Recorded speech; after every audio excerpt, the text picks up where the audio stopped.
E como esta palavra, ela não é minha, mas é senão do Senhor, eu estou aqui com muito temor. E para começar, eu quero começar falando sobre, antes mesmo de ler o texto, falar um pouco sobre a jornada de Abraão, quando ele está lá em Ur dos Caldeus. Deus o desafia a ele sair daquele lugar e ele se deslocar e ir para uma região onde ele não conhecia. E a gente sempre que está lendo o Antigo Testamento, a gente vê que Abraão ele está sempre andando no lugar deserto.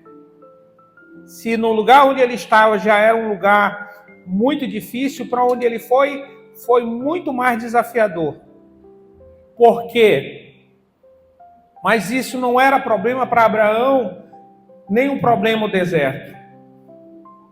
Eu tenho aprendido por experiência própria que toda vez que Deus quer promover alguém, Ele marca um encontro no deserto. E eu aprendi uma coisa também, que deserto não é lugar de matar profeta. Não é lugar de morrer filho de Deus. É o lugar de se encontrar com Deus. Eu particularmente tenho tido essa experiência de estar em um deserto. E cada vez que eu entro e saio de um deserto, eu saio mais fortalecido. Mas eu queria que os irmãos abrissem a palavra de Deus lá no livro de Gênesis, capítulo 16. E eu gostaria que nós lêssemos aqui a história de Abrão e Sarai. E é uma coisa muito interessante que eu aprendi assim um pouco mais desse texto essa semana. Amém? Todos acharam aí? Digam amém. Diz assim a palavra de Deus, lá em Gênesis capítulo 16, começando do capítulo 1, do versículo 1. A mulher de Abrão, Sarai, não lhe dera filho, mas tinha uma serva egípcia chamada Agar. Então Sarai propôs a Abraão: ouve, peço-te, o Senhor não permitiu que eu desse a luz, portanto, toma a minha serva, talvez por intermédio dela eu venha ter filhos. Assim, depois de 10 anos em que Abraão habitava na terra de Canaã, sua esposa Sara tomou a Agar, a egípcia, e entregou como mulher ao seu marido Abrão. E este teve relações sexuais com Agar, que ficou grávida. Quando Agar se viu grávida, começou a olhar a sua senhora com arrogância e desprezo. Então Sarai queixou-se a Abraão: tu és responsável pela injúria que me está sendo feita. Coloquei a minha serva entre os teus braços, e desde que se viu grávida começou a me tratar com desprezo. O Senhor te faça cair sobre ti a afronta que venho sofrendo. Abraão ponderou: põe a tua serva, as tuas mãos está, faze o melhor que te parecer. A partir desse momento, Sarai passou a maltratar de tal maneira que Agar fugiu. Contudo, o anjo do Senhor encontrou Agar perto de uma fonte no deserto, no caminho de Sur, e indagou-lhes: Agar, serva de Sarai, de onde vens e para onde vais? Ao que declarou: fujo da presença da minha senhora. E então o anjo do Senhor disse: volta à sua senhora e lhe se submeta. E o anjo do Senhor lhe prometeu: eu multiplicarei grandemente a tua descendência. Então e de tal maneira que será impossível contá-la. O anjo do Senhor concluiu e disse: estás grávida e darás luz a um filho, e lhe darás o nome chamado Ismael, porquanto Israel te socorreu no teu sofrimento. Contudo, ele será como um jumento selvagem no deserto, e ele lutará contra todos, e todos guerrearão contra ele, e ele viverá em hostilidade contra todos os seus parentes. E Yahvé lhe falou a Agar, lhe falou, Agar deu este nome: tu és eu herói, o Deus que me vê. Pois havia falado a ela, e que ele questionara a si mesmo: teria visto eu aquele que me vê? E por esse motivo, este poço fica em Cardes e Bered, e foi chamado Belaroi, o poço daquele que me vê. Glória a Deus. Amém? O título desta palavra, eu achei muito interessante, de que eu pesquisando em toda a história dos patriarcas, até então, até no Antigo Testamento, não se tem um registro de que Deus tenha se manifestado e feito promessa direta para uma mulher. Assim, dizer assim, olha, uma promessa de descendência.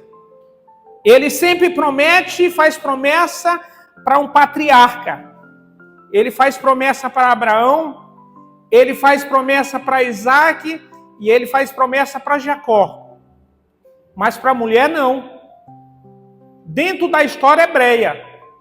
Mas eu acho interessante é que esta escrava, ela caiu na graça de Deus.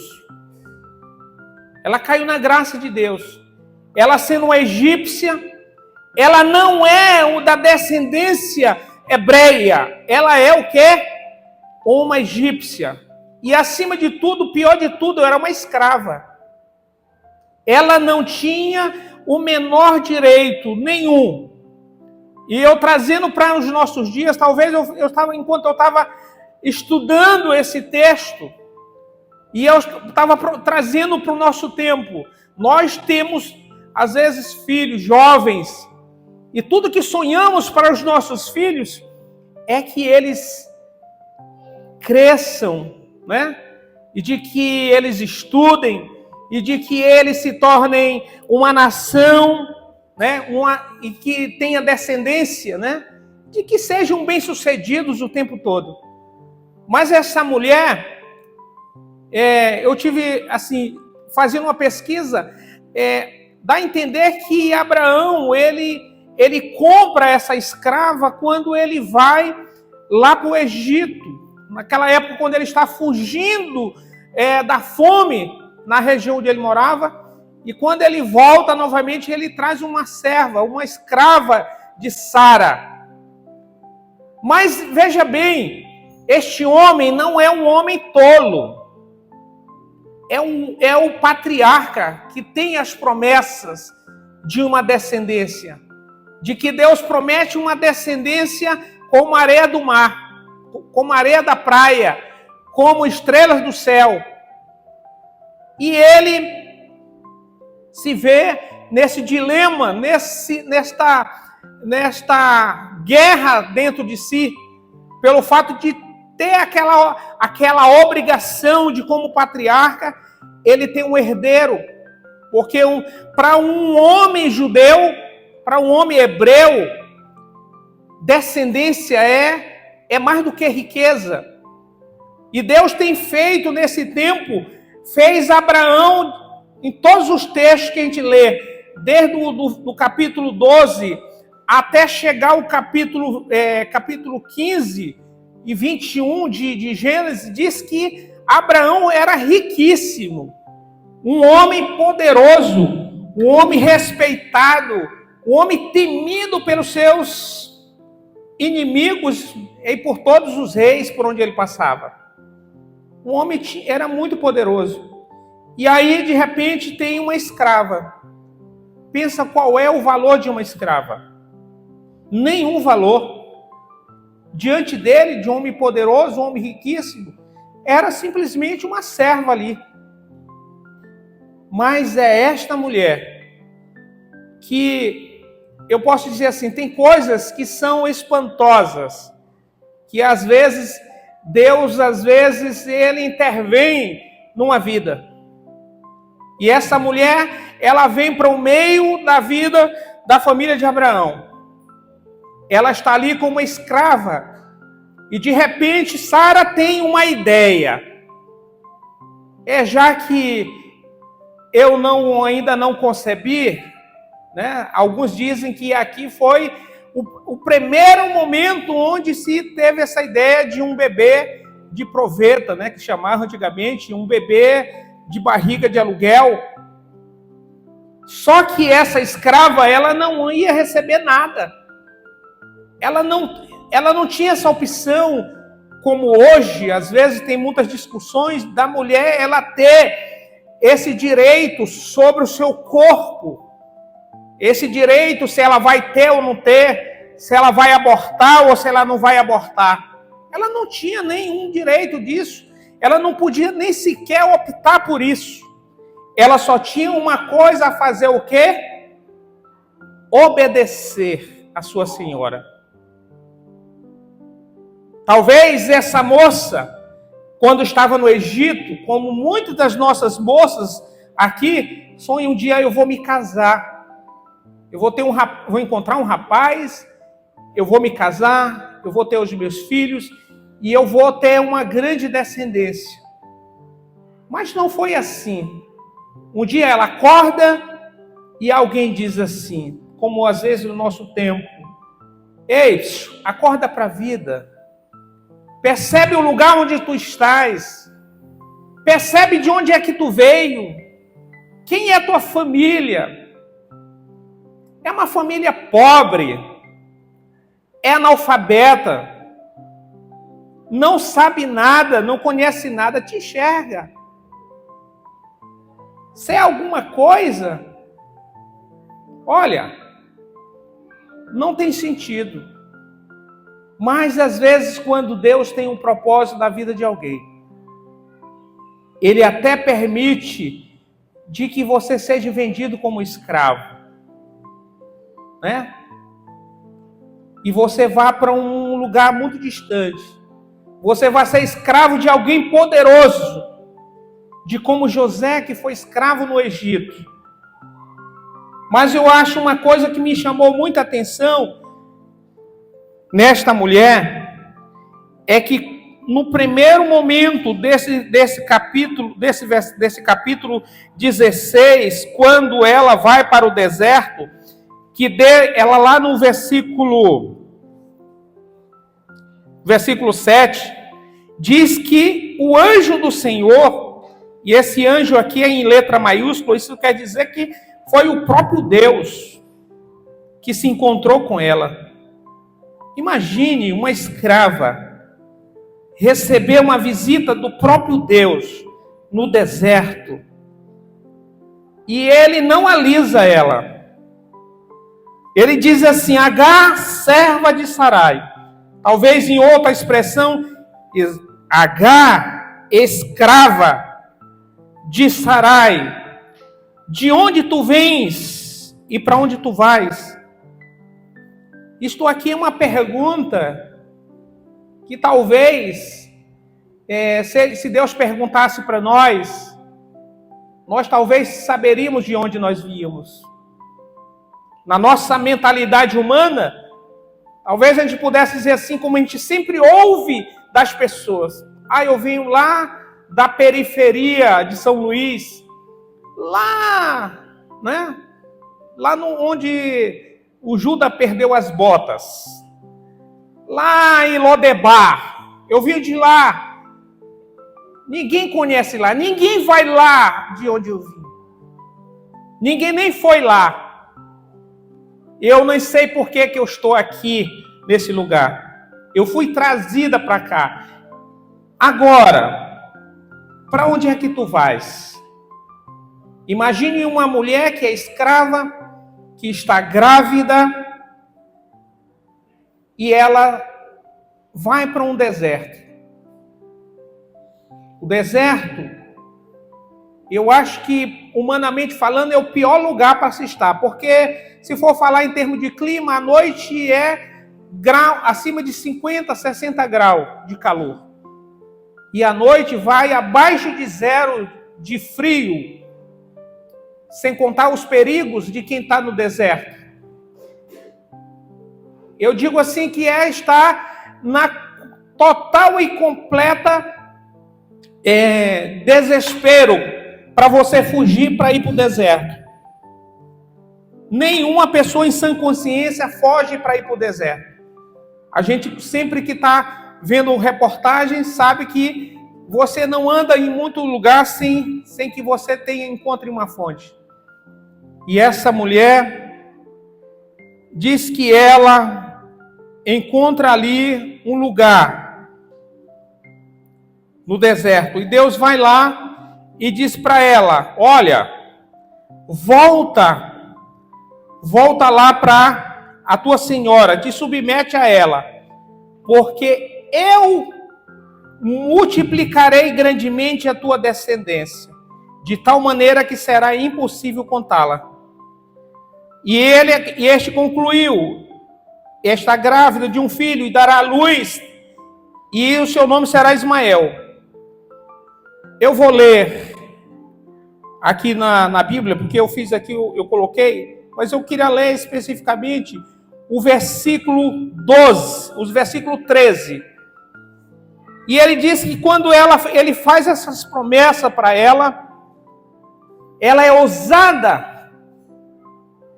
E ela coloca o nome de Deus. Ela disse: você é Belaroi. Tu és aquele que me vê. Ninguém conseguiu me ver. Mas eu não sei porque tem alguém que consegue me ver aqui dentro de mim, onde ninguém enxerga. Quantas vezes dos irmãos que estão aqui, vamos pensar nisso, quanto de nós estamos aqui? Eu digo eu aqui, quantas vezes eu estou caminhando, mas dentro de mim eu estou no meio de um deserto, tem muitos questionamentos, e fico pensando, será que Deus está me vendo? Será que Ele não está vendo? Ele não está enxergando que eu estou sofrendo? Não está enxergando? Mas esta mulher, ela tem uma visão extraordinária nesse momento. Ela tem ali uma sacada para Deus. Ela é ousada. Ela disse: tu és Herói, o Deus que me vê. E havia falado... E novamente ela se questiona: teria eu visto aquele que me vê? Ela tem duas contemplações. Uma é de que ela reconhece que Deus está ali e Ele consegue se importar com ela. Imaginar que talvez Abraão, quantas vezes Abraão quis para Deus chegar para ele e renovar as promessas assim. Quantas vezes ele deve ter orado a Deus e ter pedido a Deus: Senhor, me dá resposta, já faz tanto tempo, desde lá de Gênesis 12, quando tu me disse lá, eu já estou aqui no versículo 16, e tu não me dá uma resposta. Mas está lá Deus conversando com essa mulher no primeiro encontro, falando com uma escrava, e dizendo, e ela chega a colocar ousadamente o nome dele: tu és Belaroi, tu é aquele que me vê. Tu é aquele que me enxerga. Tu és aquele que me entende. Eu vivi até hoje e ninguém conseguiu me compreender. Mas agora eu estou entendendo que existe alguém que se importa comigo.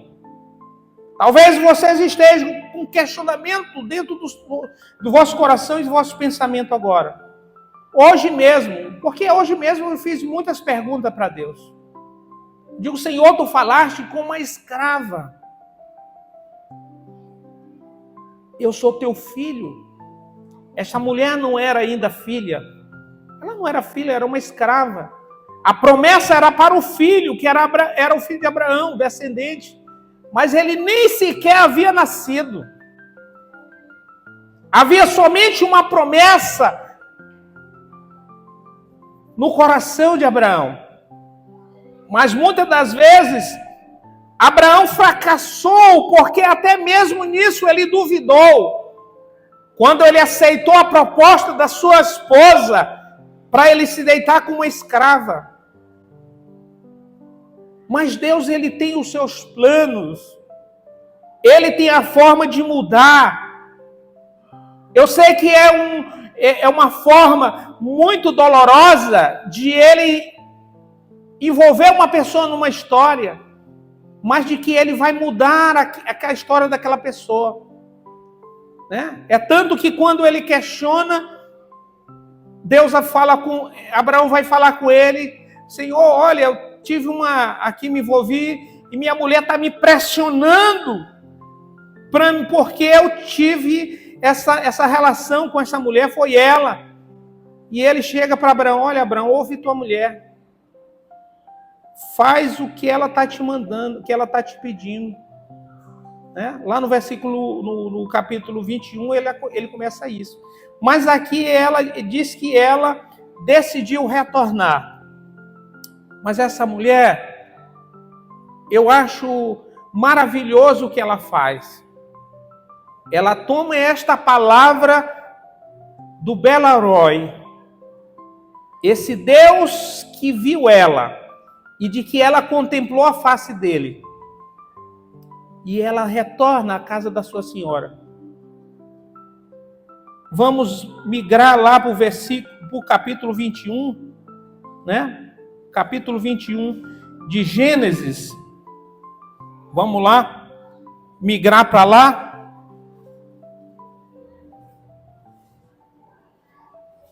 Capítulo 21 de Gênesis. Agar, naquele tempo, lá no capítulo 16, ela concebe o seu filho. 15 anos depois, esse menino está um adolescente, continua na casa do seu pai. Talvez ele já até tenha caído na graça do seu pai. Abraão deve já estar assim, alegre, porque tem um filho. É da escrava, mas é filho. Mas e aí, Abraão tem todo, no capítulo, eu acho que é o capítulo 17, Deus 17 ou 18, Deus tem um novo encontro com Abraão. E ele promete que, dentro de pouco tempo, de que ele iria cumprir isso. Já que Abraão já está nos seus 99 anos, né? Ele não tem a menor condição, humanamente falando, biologicamente falando, ele não tem a menor condição de gerar filhos. Mas aqui no capítulo 21 de Gênesis, ele diz assim, vamos começar aqui lendo, a partir do versículo 8. Versículo 8 do capítulo 21.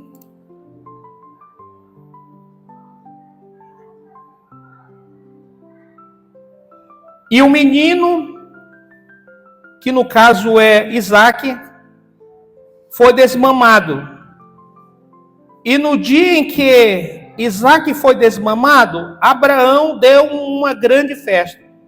Ora, Sara, e já não era mais Sarai, já era Sara, porque Deus mudou, no capítulo anterior, Deus mudou o nome dela de Sarai para Sara, saiu de princesa para mãe de descendente, percebeu que o filho, Sara percebeu que o filho nascido a Abraão, por intermédio da egípcia Agar, estava rindo do seu filho Isaque, e pediu a Abraão: expulsa esta serva e seu filho, para que o filho desta escrava não acabe sendo herdeiro com meu filho Isaque. Esta palavra acerca do filho Ismael muito entristeceu e preocupou Abraão. Contudo, Deus o orientou: não te lastime por causa da criança e da tua serva.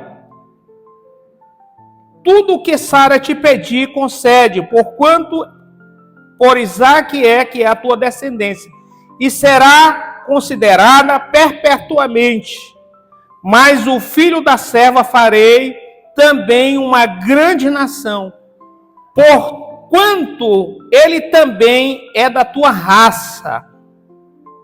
Então Abraão levantou cedo e tomou alguns pães e um recipiente de couro cheio de água fresca, e os entregou a Agar, e tendo colocado nos ombros dela, despediu com o menino. E ela se pôs a caminho, vagando pelo deserto de Betseba. Quando acabou a água e o odre que ela carregava, ela colocou a criança debaixo de um arbusto e foi sentar dali a distância de um tiro de arco de flecha.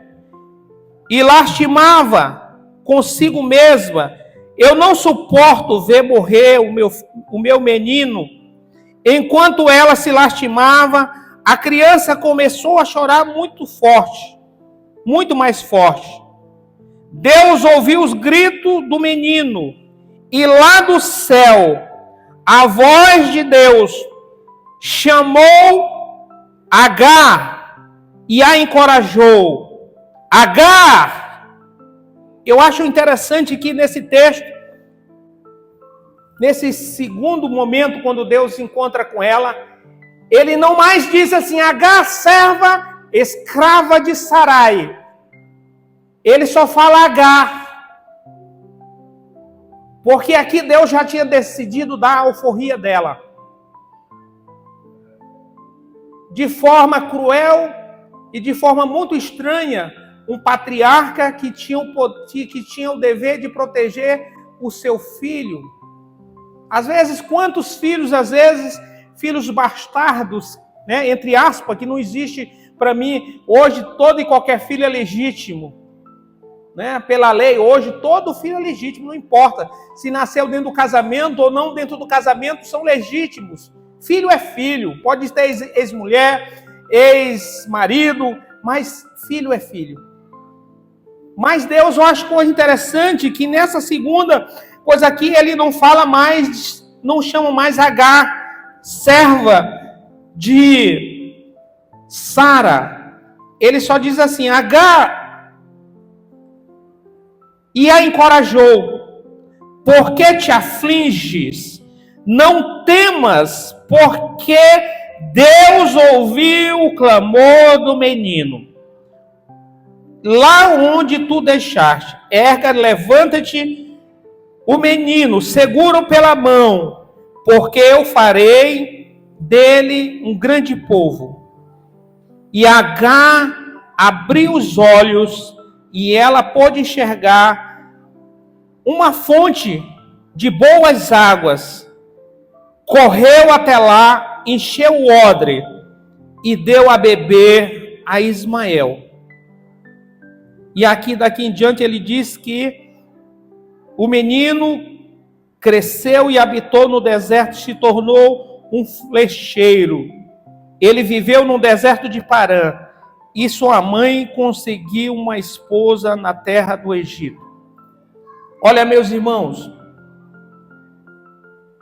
um Deus que decide pegar a vida de uma escrava. E eu trago esta palavra para as nossas vidas. Em alguns momentos, nós éramos escravos do pecado, sem esperança, sem futuro, sem uma cidadania da eternidade, sem um pai, na grande maioria sem pai terreno, e às vezes sem a certeza de um pai espiritual que é Deus. Mas aqui Deus mostra de que Ele, quando alguém que não tem um pai e que se submete a Ele, Ele toma esta pessoa como filho. Pastor Ilquias, a gente nós já estamos um pouco de tempo rodado na presença de Deus, quantas vezes nós temos visto coisas que Deus tem feito, o quanto nas nossas vidas, o quanto Deus interviu em muitos momentos em nossas vidas. Quando às vezes eu lendo esse texto aqui, eu fui me transportei para dentro desta jornada, desta mulher, desta escrava. E fui imaginar, meu Deus, quantas vezes eu fui escravo do pecado. Quantas vezes eu me senti desprotegido. Eu mesmo não conseguia conceber que um Deus poderia me amar tanto. Mas quando eu tive um encontro com Ele, e que eu me aproximei muito mais a cada vez, eu consigo conceber esse Deus que ela dá um nome. Que mulher ousada. Pouco se fala sobre Agar. Sempre se fala muito de que o descendente dos judeus é Isaac. É fato, é verdade. Deus prometeu. Mas também Deus decidiu intervir na vida dessa mulher. Então vocês que hoje, no tempo de hoje ainda, é absurdo de dizer, mas hoje em dia, às vezes, as mulheres, elas não são tão valorizadas, mesmo na nossa época. Imagine naquela época, e ainda o mundo mais sendo uma escrava. Mas essa mulher, ela tem uma grande visão. Ela foi, assim, além daquilo que a gente possa imaginar. De ela conceber um nome para esse Deus. Às vezes nós que somos filhos de Deus, que andamos todos os dias buscando a face dele, não tivemos aí um insight desse, né, pastor?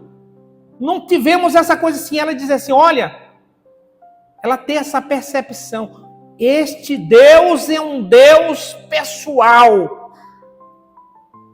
Ele conseguiu ver o meu coração. Ele conseguiu perceber a minha angústia. Quantos de nós, hoje, às vezes, vivemos dias de angústia? É normal, meus irmãos. A gente tem angústias. Nós temos aqui uma psicanalista, né? E quantas pessoas vão até o seu consultório, às vezes para abrir o seu coração, para falar das suas angústias. E isso é normal, é muito bom se fazer isso. Mas também nós temos um psicólogo que nós podemos confessar para ele, que ele nos entende, não é, doutora? Às vezes, quantas vezes a senhora mesmo não tem que se fazer uma anamnese com esse psicólogo maior, né? Quantas vezes, de tanto a senhora escutar as angústias dos outros, a senhora não tem que desabafar com Deus. Senhor, eu estou angustiada, porque eu percebi que essa pessoa, ela está passando por muitas angústias e eu não consegui ajudar essa pessoa. Quantas vezes você tem orado, não é isso? Eu digo porque minha primeira esposa era psicóloga, e quantas vezes ela tinha muitas angústias depois que ela atendia uma pessoa. Mas Deus não tem este problema. Não importa qual é o problema que nós temos. Mesmo que você esteja no deserto, mesmo que você não encontre uma saída, mesmo que você esteja grávida ou grávido de um sonho, de um plano, seja lá o que for que você tenha sonhado, Deus pode fazer conceber isso. Deus tem este poder de perceber antes mesmo de que você consiga conceber, de que tem algo que Ele já enxergou dentro de ti, quando tu nem ainda percebeu ainda. Meus irmãos, a vida humana, as coisas do Espírito são tão complexas às vezes de a gente compreender. As coisas deste mundo, né, às vezes nos deixa confuso. Quantas e quantas vezes eu passei por isso. Mas eu fui ao poço do Belaroi. Eu fui até lá, eu tenho voltado tantas quantas vezes. Eu entendi a quem eu posso recorrer. Às vezes é um filho, né? Às vezes tem muita gente que tem dificuldade de ter filho, mas às vezes tem pessoas que têm filhos e às vezes ao invés de você se preocupar com alguma situação pessoal, você está dizendo: Senhor, olha para o meu filho, olha para o futuro dele. Esta mulher, ela decidiu acreditar. Ela mesmo como escrava, ela jamais poderia ter uma descendência. Mas pela misericórdia de Deus, mesmo fora dos padrões humanos, fora dos padrões morais da época, né? Talvez se fosse no tempo de hoje, como acontece muito, uma moça fica grávida, pouco tempos atrás, pastor, né? Imediatamente era disciplinada, era muitas vezes até botado fora do convívio da igreja para ser disciplinada, achava que isso era disciplina. Só que Deus encontra esta mulher que errou. Não errou porque ela podia, que ela não tinha opção. Mas pelos padrões da época, pastora, Deus podia ter dito: olha, vai morrer. Mas ele disse: não, eu vou mudar a vida desta moça. Talvez você está aqui, talvez tem coisas que às vezes eu tenha feito, ou qualquer um de vocês tenha feito, e diz: isso não tem mais jeito. Não tem mais jeito, Deus não vai me perdoar disso. Aí Deus diz assim: ei, eu sou o Belaroi, eu sou aquele que te vê. O teu pecado não é mais do que o plano, maior do que o plano que eu tenho para a tua vida. Hoje, eu estava nesse momento, e minha esposa aniversariando hoje, e eu disse: senta aí. Eu quero declarar sobre a tua vida. Talvez tenha coisas, eu disse sim, orei para Deus, talvez tenha coisas que tu tenha sonhado algum tempo na tua vida, que talvez tu estaria aqui, mas tem muito mais coisas além do que aquilo que tu pode conceber. E eu impetrei a mão sobre a vida dela, e eu abençoei a vida dela como uma serva de Deus.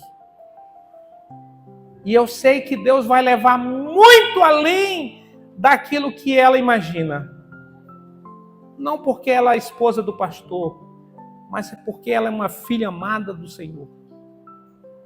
Eu tenho certeza de que, mesmo para conceber essa mensagem hoje, eu falo a verdade. Hoje eu até pensei assim, eu vou ligar para o pastor e vou dizer para ele que eu não estou preparado. Porque de fato não é fácil. Mas eu disse, não sou eu que vou falar da minha vida, eu vou falar sobre a vida dessa escrava que foi visitada pelo Senhor. Talvez, às vezes a gente se acha, às vezes, autossuficiente. Às vezes a gente não tem a coragem, porque, meus irmãos, para a gente admitir que a gente não pode alguma coisa, precisa ter coragem. Às vezes precisa que a gente tenha coragem de chegar e dizer, doutora Rosana, eu não estou mais suportando isso aqui, me ajude. Precisa coragem para fazer isso. Assim como precisa de coragem para admitir alguma coisa que está te incomodando, alguma coisa que você imagina que não pode suportar. Aí Deus disse assim, ei, eu sou Belarói, eu estou vendo o que tu está passando. Como H te submete, acredita que tu podes e tu vai conseguir. Trazendo para os nossos tempos, nossa vida, é que a gente tem que, de fato, entender que Deus é tudo em nossas vidas.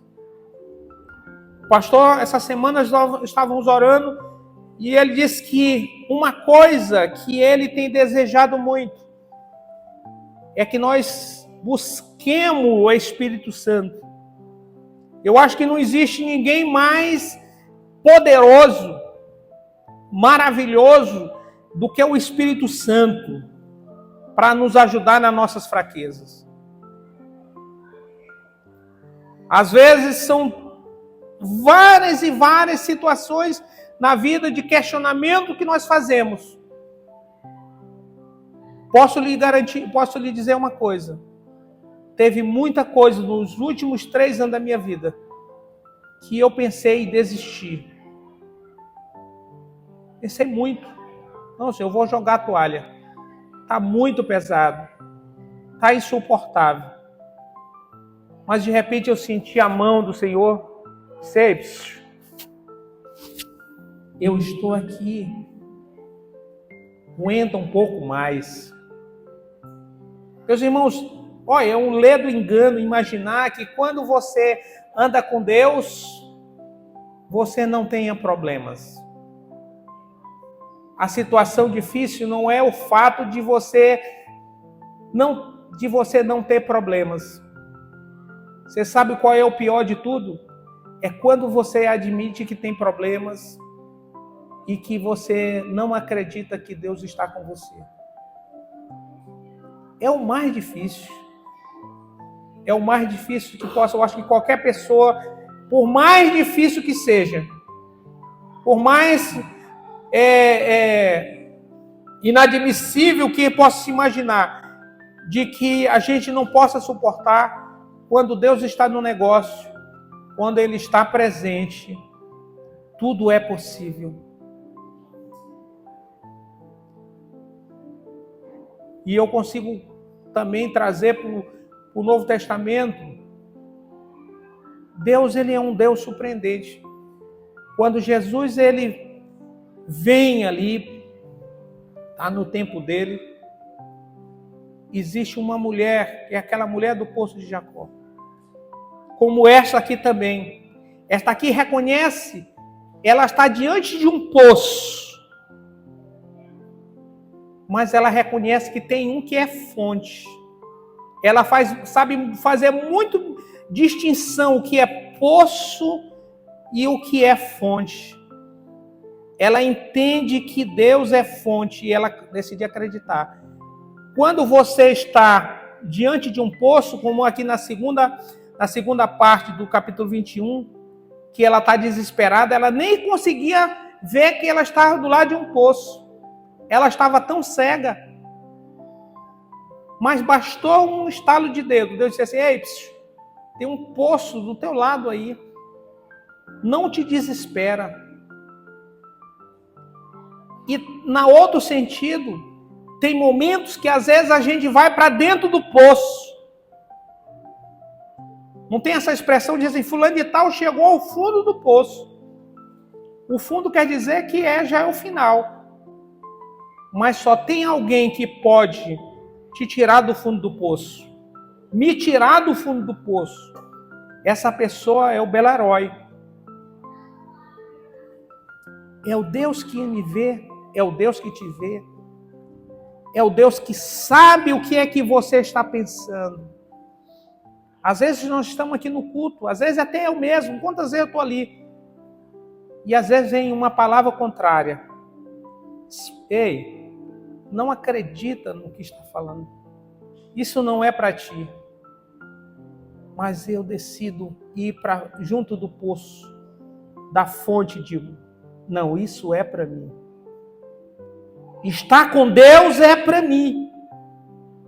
Buscar a face de Deus é para mim.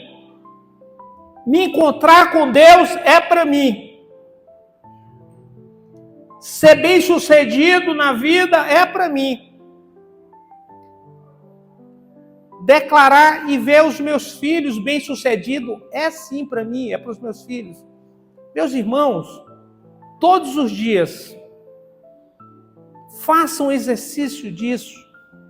Entendam de que Deus tem o melhor para nós. Ele tem o melhor. E vocês sabem quando é que nós temos esse melhor? Quando estamos junto dele. Você sabe por que às vezes a gente realmente não tem, às vezes, coisas? É que a gente se esquece de desfrutar da presença de Deus. Às vezes a gente está muito tão preocupado com ter, mas se esquece de que ter é muito pequeno quando você pode ser filho.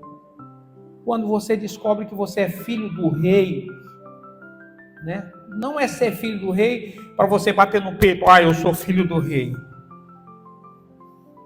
É dizer assim, não, eu sou filho daquele que me vê. Eu me lembro que uma vez, quando eu era rapaz, eu tenho muitas boas lembranças do meu pai. Meu pai morreu há uns quase 20 anos atrás, e eu sempre tive muito orgulho do meu pai, porque assim, eu sempre fui muito independente desde muito cedo. Mas sempre a gente precisa de um pai, a gente precisa de uma referência. E eu me lembro que uma vez tinha um rapaz que toda vez que eu passava, ele era muito um rapaz de homão, grande, na nossa região chamou Ganzelão, né? E toda vez que eu passava, ele me humilhava. E um dia eu não aguentei aquilo e decidi falar para meu pai. E meu pai, ele era um homem muito, assim, posso dizer assim, manso como Moisés, né? Manso demais. Mas não mexesse com o filho dele, porque aí você ia ver um homem-leão. E uma vez eu compartilhei com ele, tinha uma pessoa, e eu inocentemente falei aquilo, e ele mandou, vai caminhando aqui que eu vou atrás. Só que eu não sabia que meu pai estava carregando um tal de rabo de galo. E quando ele encontrou esse cidadão, que o caba viu o rabo de galo, e o caba, capou o gato. E eu me senti tão orgulhoso aquilo, sabe por quê? Porque eu disse, poxa, eu tenho um pai que me defende. Eu tenho um pai. E hoje em dia, quando eu me sinto desprotegido, em algum momento eu disse assim, que às vezes o inimigo, eu vou te pegar. Eu disse, pode vir, que meu pai vai defender no peito e vai te devolver. Pode vir. Vem para te ver. Esta confiança de que Deus está comigo. De que maior que está comigo do que está no mundo. Isso não quer dizer que eu não tenha medo. Tenho medo, às vezes, de muitas coisas. Mas em Deus, eu me torno corajoso. Em Deus, eu me torno valente, eu me torno ousado. Eu me lembro que alguns anos atrás, eu não sou louco para fazer essas coisas, eu não sou louco de fazer isso de qualquer jeito. Mas eu teve uma vez que uma pessoa colocou uma arma na minha cara, um desrespeito, para tentar me humilhar.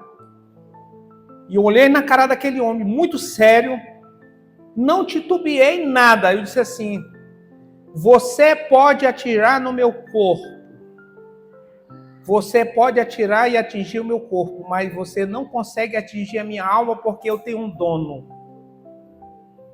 Então, perceba bem o que você está fazendo. Eu acho bom se eu repensar o que você está fazendo. Esse homem tremia que nem... ficou tremendo assim, porque eu não sei de onde eu tirei aquilo. Mas eu não falei de mim. Mas eu falei na autoridade. E aquele homem ficou tão envergonhado. E ele me pediu várias vezes, me pediu perdão. Você sabe por quê, meus irmãos? Porque quando você anda com Deus, porque quando você sabe quem é que te garante, quem é que te protege, quem é que supre as tuas necessidades, você não tem medo. Não tem. Então, eu quero terminar esse momento dizendo de que o Senhor, Ele está o tempo todo nos vendo.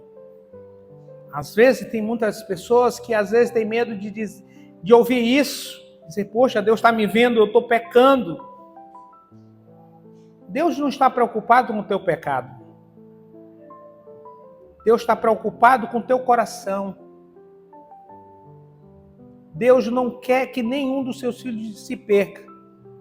Ainda que, de alguma forma, se você continuar teimando, Ele vai tipo assim, vamos supor que eu esteja pecando. Ele diz, meu filho, olha, estou vendo que tu não está te aguentando, então vou te trazer logo para cá, porque eu não quero que eu te perca. Deus não perde ninguém. Mas uma coisa eu posso dizer, Ele não vai apontar o dedo na tua cara. Ele vai olhar para ti com muita compaixão. Meus irmãos, eu tenho provado disso, do amor de Deus. É constrangedor. É constrangedor o amor de Deus. Eu tenho dia que eu me sinto extremamente constrangido. De perceber e de sentir. Como é que existe um Deus assim? Que ama tanto. Agora muito mais uma escrava. E eu me colocando no lugar dela, entendo que também fui escravo também. Já me senti assim. Mas agora, eu me sinto mais confiante.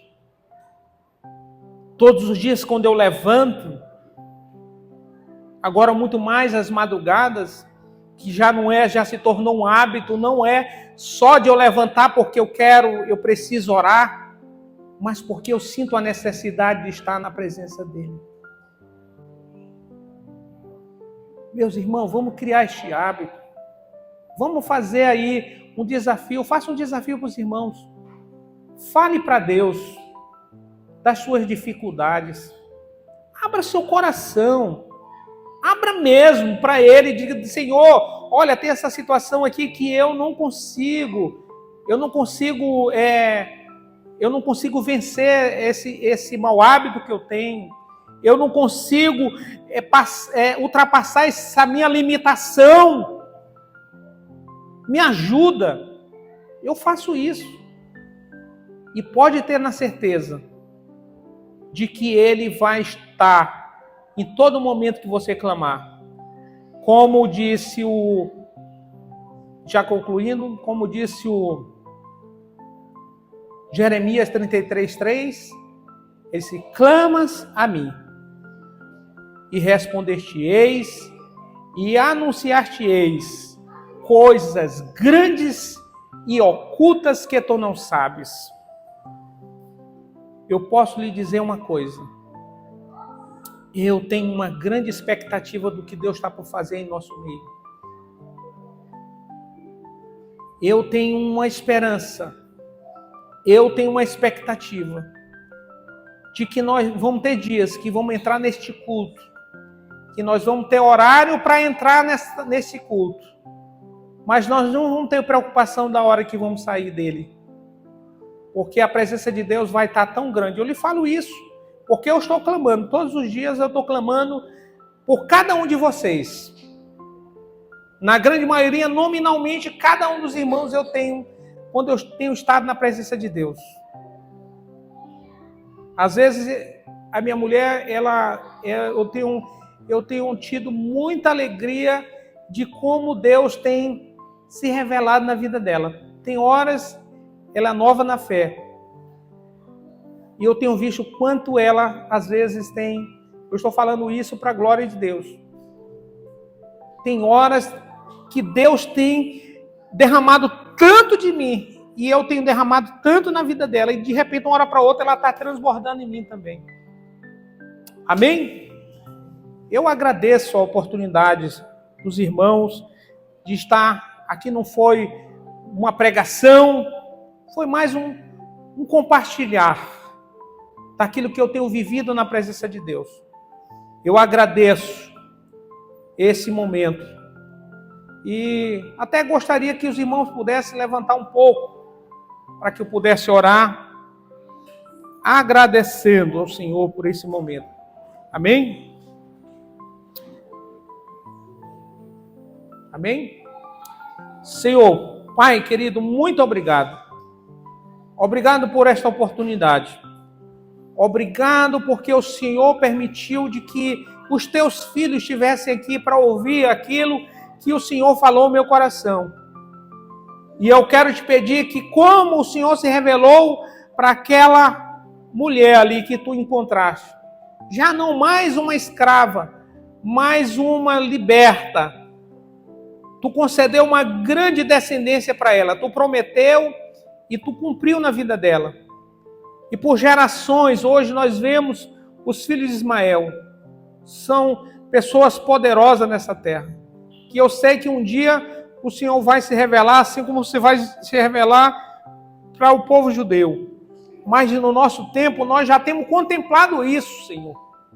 Eu quero te pedir que o Senhor abençoe a tua casa, a tua igreja, os teus filhos desta congregação. Eu declaro, Senhor, em nome de Jesus, que a partir de hoje comece um novo tempo na vida deles e de que eles tenham experiências maravilhosas na tua presença e de que eles se tornem pessoas, pessoas com muita relevância no teu reino nessa terra.